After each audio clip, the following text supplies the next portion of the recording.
तर माहेरी आल्याच्या नंतर सकाळी ही माझी कडूच असते, कशी तर दाखवते तुम्हाला. चला. तर रोज सकाळी उठल्या उठल्या ब्रश झालं की हे कडुलिंबाचा रस जे आहे ते आई करून ठेवते आणि मला घ्यायला सांगते. 2-3 दिवस झालं आणि त्याच्यामुळेच मी म्हणलं की सकाळी ही कडू होत आहे. आणि याची टेस्ट ज्यांनी पिली असेल त्यांना तर माहीतच असेल, खूप जास्त कडू लागतं हे. आम्ही लहानपणी पण घ्यायचो, पण आता प्रियान प्रक्षिताला घ्या म्हणलं ते अजिबात घेत नाही. शरीराला थंडावा देणारं आणि तितकंच गुणकारी असतं हे. आणि ह्याच वेळेस नाही तर दरवेळेस मी माहेराला गेले की काही ना काही आईच्या अशा आयुर्वेदिक गोष्टी मला देणं चालू असतात. त्यानंतर दुपारच्या गोष्टी तुमच्यासोबत शेअर करावं म्हणलं, पण प्रियांच्या मॅडमचा कॉल आला होता की प्रियांची रिटेस्ट राहिली आणि दुसऱ्या दिवशी त्याला द्यायची.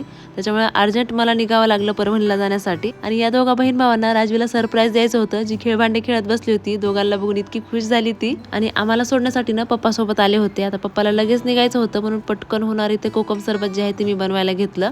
आणि यावर्षी मी पहिल्यांदाच हे कोकम सरबत आणलेलं आहे. छान आहे टेस्टला, कोणी पाहुणे रावणे आलं तर चालतं.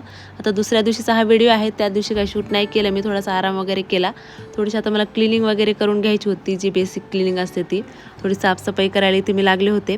आणि काल जी मी कम्युनिटी पोस्ट टाकली ना, ज्याच्यावरती विचारलेले की कुठले व्हिडिओ टाकू, मी थोडीशी कन्फ्यूज आहे म्हणून. कारण मला असं वाटत होतं की मी जे व्हिडिओ टाकते ना ते तुम्हाला कितपत आवडतात आणि कितपत नाही हे मला कळत नव्हतं. व्हिडिओला थोडे लाईक पण सध्या कमी येत आहेत, त्यामुळे व्हिडिओ आवडला तर नक्की लाईक करत जा. आणि मला कालच्या कम्युनिटी पोस्टला केलेल्या कमेंटबद्दल थँक्यू.